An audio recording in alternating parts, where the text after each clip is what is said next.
السلام عليكم ورحمة الله وبركاته.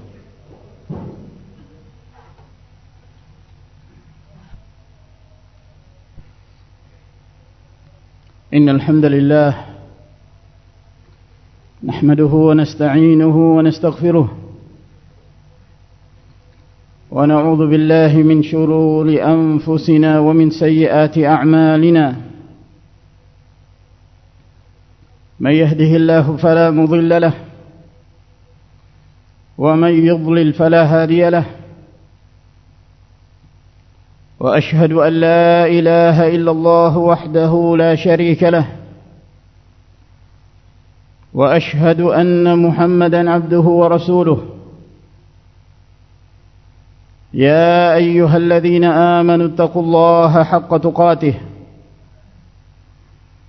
ولا تموتن إلا وأنتم مسلمون. يا أيها الناس اتقوا ربكم الذي خلقكم من نفس واحدة وخلق منها زوجها وبث منهما رجالا كثيرا ونساء، واتقوا الله الذي تساءلون به والأرحام، إن الله كان عليكم رقيبا. يا أيها الذين آمنوا اتقوا الله وقولوا قولا سديدا يصلح لكم أعمالكم ويغفر لكم ذنوبكم، ومن يطع الله ورسوله فقد فاز فوزا عظيما. أما بعد، فإن خير الكلام كلام الله عز وجل، وخير الهدي هدي محمد صلى الله عليه وعلى آله وصحبه وسلم، وشر الأمور محدثاتها، فإن كل محدثة بدعة، وكل بدعة ضلالة، وكل ضلالة في النار. أيها المسلمون عباد الله، sesungguhnya Allah Jalla wa'ala menciptakan hamba-hambanya di muka bumi ini dengan satu tujuan yang sangat mulia, yaitu beribadah hanya kepada Allah Subhanahu wa ta'ala dan tidak menyekutukan dalam beribadah kepadanya. Dan Allah Jalla wa'ala memerintahkan kepada hamba-hambanya untuk beribadah kepadanya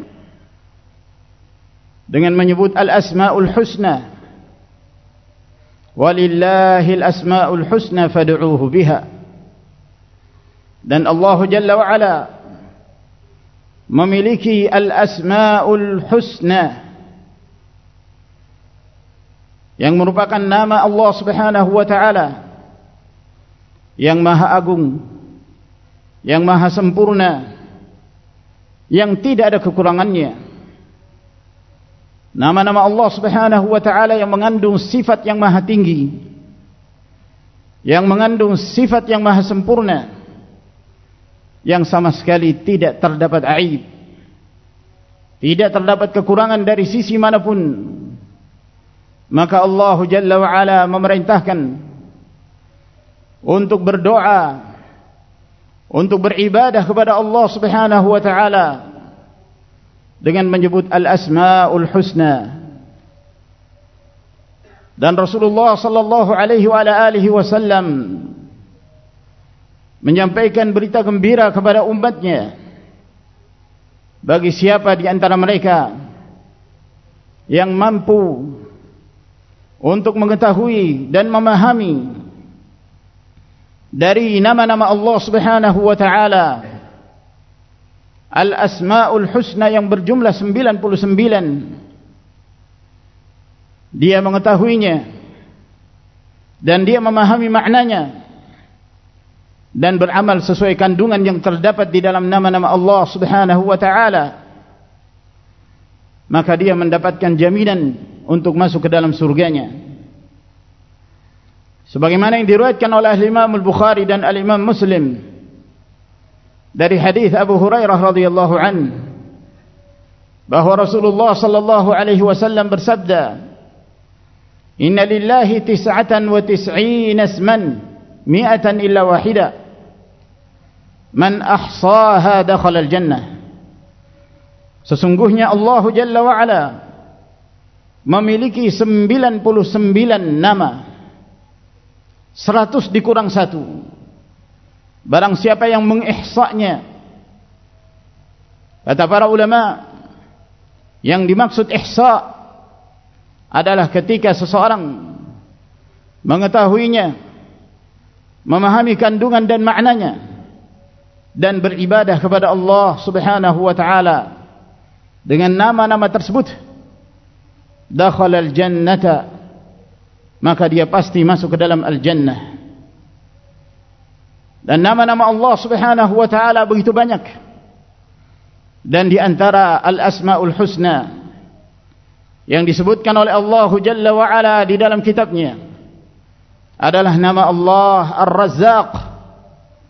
Ar-Razzaq yang merupakan salah satu dari al-asmaul husna yang mengandung sifat bahwa Allah Jalla wa Ala yang senantiasa memberikan rezeki kepada hamba-hambanya, kepada seluruh makhluknya.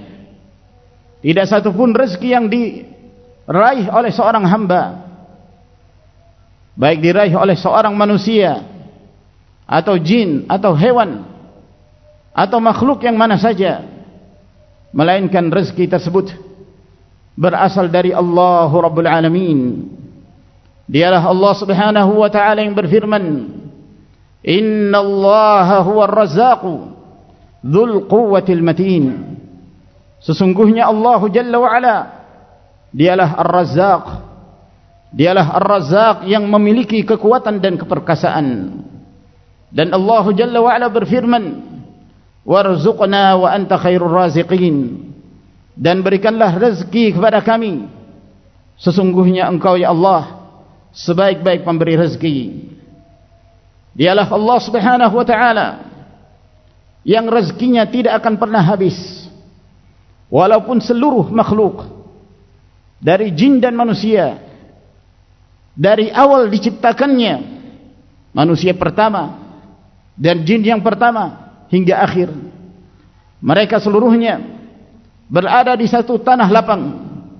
Lalu mereka memohon kepada Allah Jalla wa Ala apa saja yang mereka kehendaki. Lalu Allah Jalla wa Ala memberikan kepada mereka setiap apa yang mereka minta, maka tidak akan berkurang sedikit pun dari rezeki Allah Jalla wa Ala, sebagaimana yang diterangkan oleh Nabi sallallahu alaihi wa alihi wasallam dalam hadits qudsi dari Abu Dzar Al-Ghifari radhiyallahu taala anhu.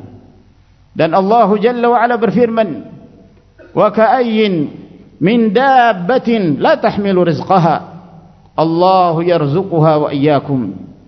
Dan berapa banyak dari mereka yang berjalan di muka bumi ini, mereka tidak memikul dan tidak menyimpan rezeki untuk keesokan harinya, namun Allah Subhanahu wa taala yang memberikan rezeki itu kepadanya, dan Allah Jalla wa Ala yang memberikan rezeki kepada kalian. Allah Jalla wa Ala juga berfirman, "Wa ma min dabbatin fil ardi illa 'ala Allahi rizquha." Dan tidaklah satu pun yang berjalan di muka bumi ini melainkan Allah Jalla wa Ala yang telah menjamin rezekinya. Oleh karena itu, bagi siapa yang hendak memohon rezeki, maka mohonlah hanya kepada Allah Tabaraka wa ta'ala. Dialah yang senantiasa memberikan nikmat kepada hambanya dan membagikan rezeki kepada mereka. Ma'asyiral muslimin rahimakumullah, rezeki yang datang dari Allah Subhanahu wa ta'ala itu terbagi menjadi dua bahagian.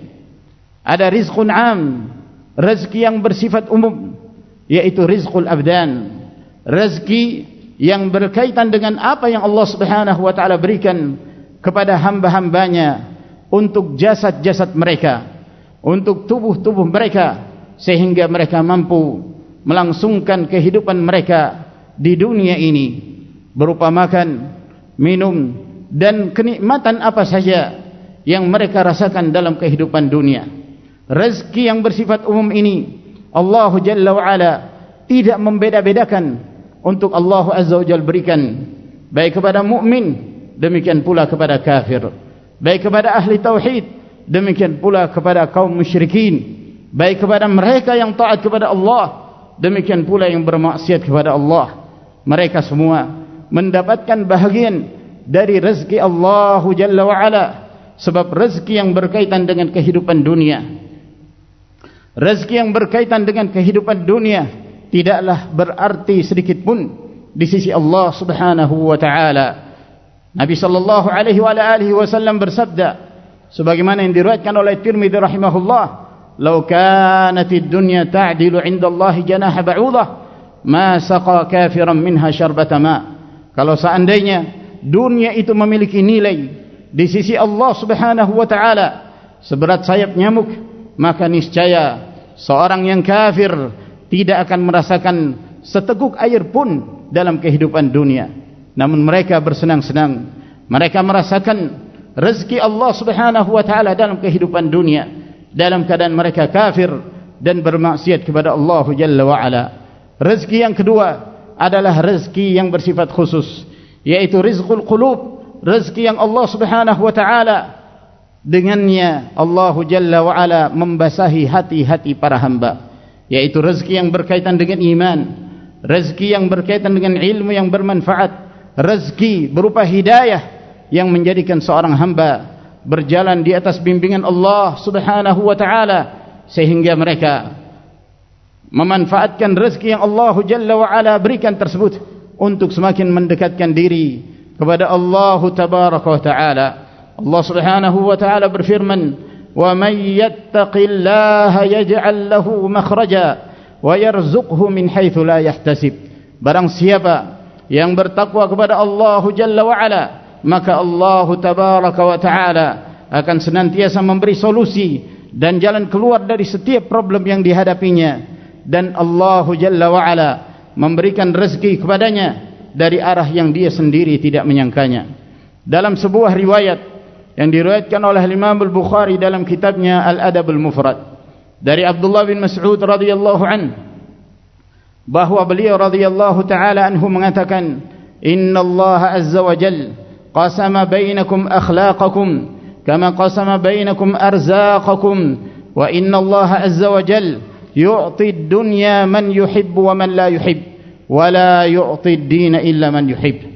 Kata beliau radhiyallahu taala anhu, sesungguhnya Allah Subhanahu wa taala telah membagi-bagi akhlak di antara kalian, sebagaimana Allah Azza wa Jalla telah membagi-bagi rezeki di antara kalian, dan Allah Tabaraka wa taala memberikan rezeki dunia ini kepada siapa saja, baik kepada orang yang dicintai Allah dan kepada orang yang tidak dicintai Allah Subhanahu wa taala. Namun Allah Azza wa Jalla tidaklah memberikan agama ini, tidaklah memberikan keimanan kecuali kepada hamba yang dicintai Allah Subhanahu wa taala. Oleh karena itu, ma'asyiral muslimin rahimakumullah, ketika Allah Subhanahu wa taala memberi karunia kepada kita berupa rezeki, maka hendaknya jadikan rezeki yang Allah Subhanahu wa taala berikan tersebut untuk semakin mendekatkan diri kepada Allah. Apapun yang kalian raih dari harta, demikian pula anak-anak, yang itu merupakan bahagian dari rezeki Allah Subhanahu wa taala, itu tidak akan berarti di sisi Allah kecuali apabila dibarengi dengan iman dan amalan saleh.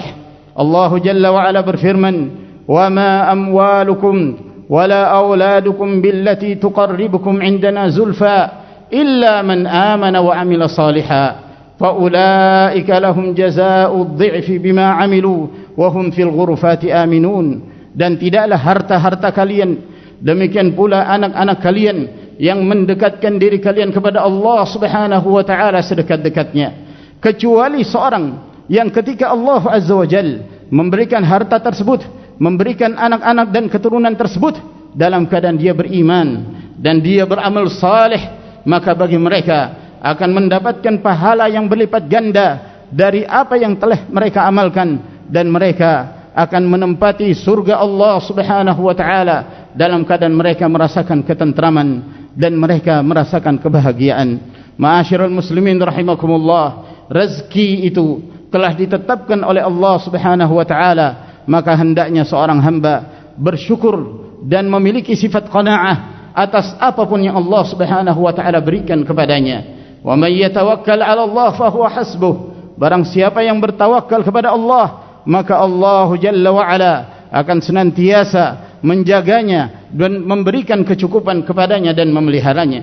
Dalam riwayat At-Tirmidzi dari Umar bin Al-Khattab radhiyallahu anhu, Rasulullah sallallahu alaihi wasallam bersabda, "Law annakum tatawakkaluna 'ala Allah azza wa jalla haqqa tawakkulih la razaqakum kama yarzuqu at-tayr taghdu khimasa wa taruhu bitana." Kalau seandainya kalian bertawakal kepada Allah Jalla wa Ala dengan sebenar-benarnya tawakal, niscaya Allah Azza wa Jalla akan memberikan rezeki kepada kalian sebagaimana Allah memberikan rezeki kepada burung. Burung ini keluar meninggalkan sarangnya dalam keadaan lapar, lalu kemudian dia kembali dalam keadaan perutnya telah terisi dengan berbagai macam jenis makanan.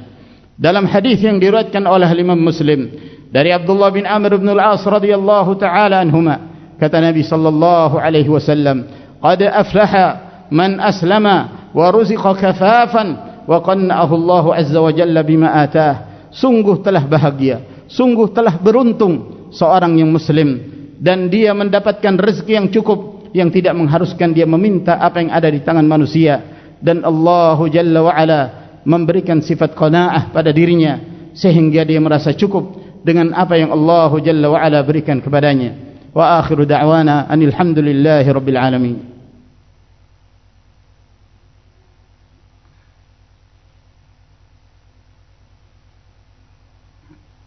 Alhamdulillah hamdan kathiran tayyiban mubarakan fih kama yuhibbu rabbuna wa yardah. Wa ashhadu an la ilaha illallah wahdahu la sharika lah. وأشهد أن محمدا عبده ورسوله صلى الله عليه وعلى آله وأصحابه ومن اتبع هداه إلى يوم الدين. أما بعد. معاشر المسلمين جماعة جمعة رحمكم الله، Allah Jalla wa Ala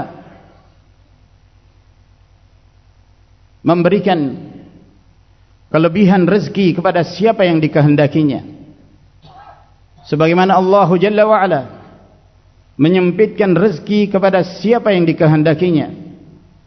Semua itu telah diatur dan ditetapkan oleh Allah Subhanahu wa taala. Maka wajib bagi seorang muslim ketika Allah Subhanahu wa taala memberikan kepadanya rezeki untuk senantiasa bersyukur. Berapapun yang Allah Azza wa Jalla berikan, apakah dia dilapangkan rezekinya atau disempitkan rezekinya, maka hendaknya dia senantiasa kembali kepada Allah Jalla wa Ala. Dialah Allah Azza wa Jalla yang menetapkan berapa jumlah rezeki yang Allah Azza wa Jalla berikan kepada hamba-hambanya. Allah Tabaraka wa Ta'ala berfirman, "Wallahu faddala ba'dakum ala ba'din fir rizq." Allah Jalla wa Ala mengutamakan sebagian kalian di atas sebagian yang lain dalam hal rezeki. Sebagaimana Allah Jalla wa Ala juga berfirman, "Inna rabbaka yabsutur rizqa liman yasha'u wa yaqdir, innahu kana bi'ibadihi khabiran basira."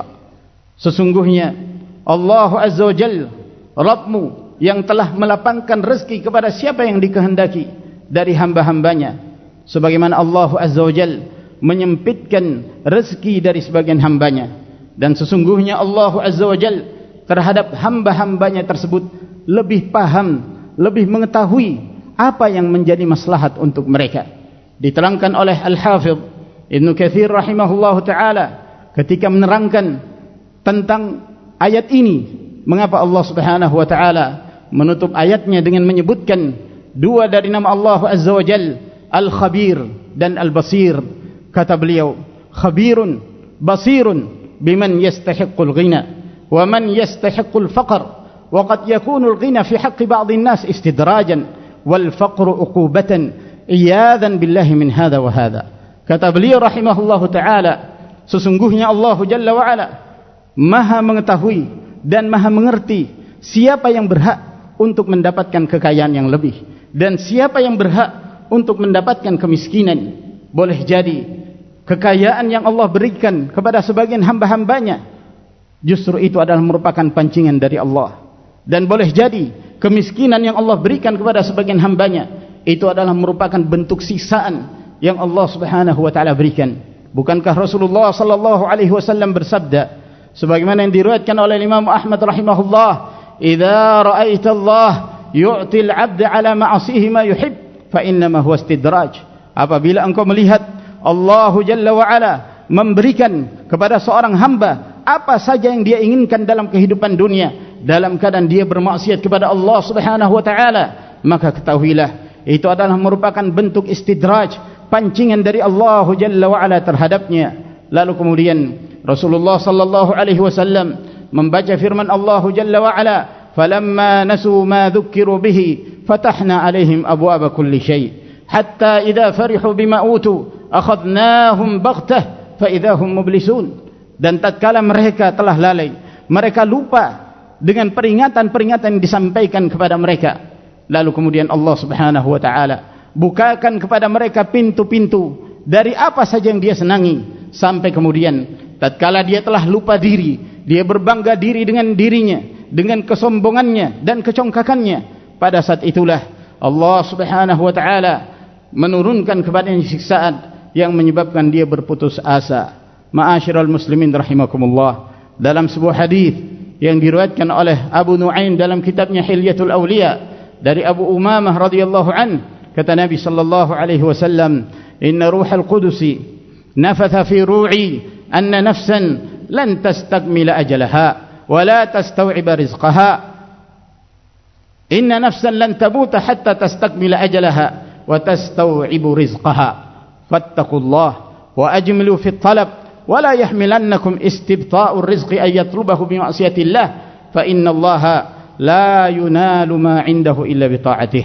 Kata Nabi sallallahu alaihi wasallam, suatu ketika Jibril alaihissalam meniupkan ke dalam jiwaku, meniupkan ke dalam sanubariku dan memberitakan kepadaku bahwa satu jiwa tidak akan merasakan kematian hingga sempurna ajal yang telah ditetapkan untuknya dan sempurna rezeki yang telah ditetapkan untuknya. Oleh karena itu, hendaknya kalian bertakwa kepada Allah Subhanahu wa taala dan berbuat baiklah di dalam mencari harta dan di dalam mencari rezeki. Jangan sampai lambatnya rezeki yang sampai kepada kalian menyebabkan kalian mencarinya dengan cara bermaksiat kepada Allah Subhanahu wa taala, karena sesungguhnya tidaklah diperbolehkan untuk meraih rezeki yang datang dari sisi Allah kecuali dengan cara melakukan ketaatan kepada Allah Jalla wa Ala. Semoga Allah Tabaraka wa Ta'ala senantiasa memberi hidayah kepada kita dan memberikan rezeki yang berbarakah dalam kehidupan kita. Wa akhiru da'wana anil hamdulillahi rabbil alamin wa sallallahu ala nabiyyina Muhammad wa ala alihi wa sahbihi wa sallama tasliman katsira walhamdulillahi rabbil alamin wa aqimus salat.